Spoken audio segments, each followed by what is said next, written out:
اعوذ باللہ من الشیطان الرجیم بسم اللہ الرحمن الرحیم اللہم صلی علی محمد وعلی آل محمد۔ السلام علیکم، کیا حال چال ہیں جناب؟ ٹھیک ٹھاک۔ اللہ پاک آپ کو ہمیشہ پھولوں کی طرح ہنستا اور مسکراتا ہوا رکھے۔ جہاں رہیں خوش رہیں، آباد رہیں، پھولوں کی طرح ہنستے اور مسکراتے رہیں۔ میں اور آپ ہیں اپنے پروگرام میں۔ کیا آپ نے کبھی یہ محسوس کیا ہے کہ نماز میں کھڑے ہوتے ہی خیالات اچانک بڑھ جاتے ہیں؟ ایسے خیالات جو نماز سے پہلے نہیں تھے، مگر جیسے ہی ہم تکبیر کہتے ہیں دل و دماغ پر یہ خیالات چھا جاتے ہیں۔ کبھی لگتا ہے کہ رکعت بھول گئے اور کبھی خیال آتا ہے کہ شاید ہماری توجہ نہیں رہی۔ سوال یہ ہے کہ یہ سب کیوں ہوتا ہے؟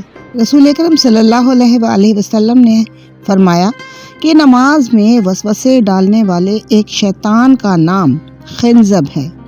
یہ کوئی بیماری نہیں، نہ ہی کوئی کمزوری ہے، صرف ایک آزمائش۔ یہ ایک آزمائش ہے۔ خنزب کا کام نماز میں خیالات کو بھٹکانا، اور اس سے بچنے کا طریقہ بھی آپ صلی اللہ علیہ وآلہ وسلم نے خود فرمایا۔ بائیں طرف ہلکی سی پھونک اور دل ہی دل میں کہنا اعوذ باللہ من الشیطان الرجیم۔ اب یہاں ایک اہم بات سمجھنے کی ہے کہ خنزب جن ہے، لیکن چونکہ وہ اللہ تعالیٰ کی نافرمانی کرتا ہے اور گمراہی کا راستہ اختیار کرتا ہے، اس لیے وہ شیطان کہلاتا ہے۔ یعنی جن ایک مخلوق ہے اور شیطان نافرمانی کرنے والا جن یا انسان بھی ہو سکتا ہے۔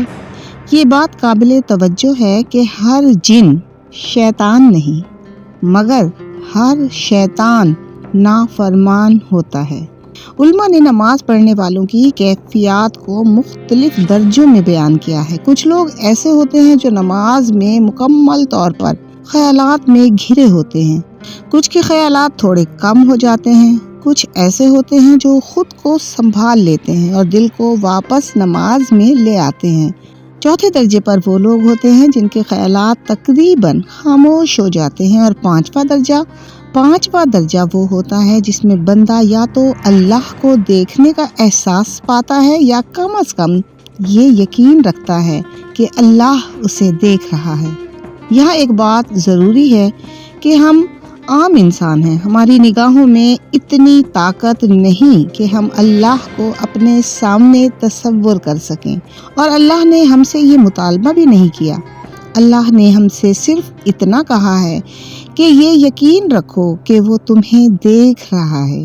یہی یقین نماز کے لیے کافی ہے۔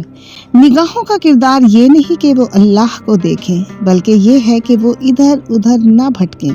جب نگاہ ٹھہر جاتی ہے تو خیالات بھی ٹھہر جاتے ہیں، اور جب خیال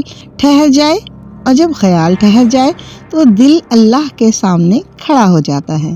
نماز میں ہم پہلے مشاہدہ سیکھتے ہیں، یعنی اپنے خیالات کو پہچاننا، اور پھر آہستہ آہستہ مراقبہ آتا ہے، یعنی اللہ کی طرف پورا متوجہ ہو جانا۔ یہ سب ایک دن میں نہیں ہوتا، یہ ایک سفر ہے۔ اگر آج آپ کی نماز میں خیالات آتے ہیں تو آپ مایوس نہ ہوں، بس اتنا ضرور کہیں یا اللہ میں کھڑا ہوں اور تو مجھے دیکھ رہا ہے۔ یہی احساس خنزب کے وسوسوں کو کمزور کر دیتا ہے۔ آئیے آخر میں ایک دعا کرتے ہیں۔ یا اللہ، ہماری نمازوں کو خشوع و خضوع عطا فرما دو، ہمارے دلوں کو اپنی یاد سے آباد کر دیں، اور ہمیں وہ یقین عطا فرما دو جو ہمیں تیرے قریب کر دے۔ آمین یا رب العالمین۔ اگر یہ باتیں آپ کے دل کو لگی ہوں تو ویڈیو کو لائک کیجیے گا، چینل کو سبسکرائب کیجیے گا، اور اس پیغام کو ان لوگوں تک ضرور پہنچائیے گا جو نماز میں تنہائی اور وسوسوں سے لڑ رہے ہیں۔ اس کا اجر آپ کو آخرت میں اللہ پاک ضرور دیں گے۔ اپنا بہت خیال رکھیے گا۔ اللہ حافظ۔